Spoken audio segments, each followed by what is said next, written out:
అరవింద్ కేజ్రీవాల్ పంజాబ్లో ఈయన పార్టీ ఏదైతే ఆమ్ ఆద్మీ పార్టీ ఉందో ఆమ్ ఆద్మీ పార్టీ అధికారంలో ఉంది. అక్కడ కూడా నీటి పేపర్ లీకేజీతో ఆందోళన జరుగుతూ ఉన్నాయి. ఈ ఆందోళన నేపథ్యంలో ఆమ్ ఆద్మీ పార్టీ మీద ఉన్నటువంటి ఈ నింద ఏదైతే ఉందో దీన్ని కడిగేసుకోవాలని ఈయన ఒక ప్లాన్ చేసిండు. ఆ ప్లాన్ ఏంటంటే E20 పెట్రోల్ వ్యతిరేకంగా అరవింద్ కేజ్రీవాల్ నిరసన.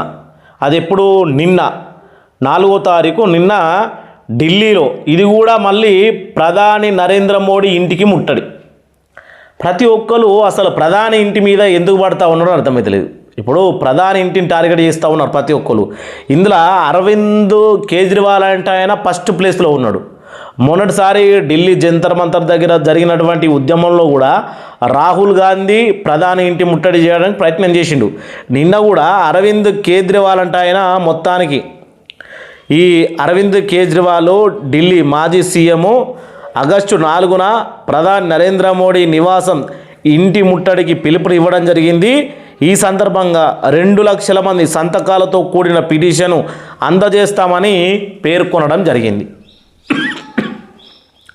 2 లక్షల మంది ఏంటంటే వ్యతిరేకతో కూడినటువంటి సంతకాల పిటిషను నెత్తి మీద పెట్టుకొని నిన్న మొత్తం ఢిల్లీలో గందరగోళం చేసిండు కేజ్రీవాల్.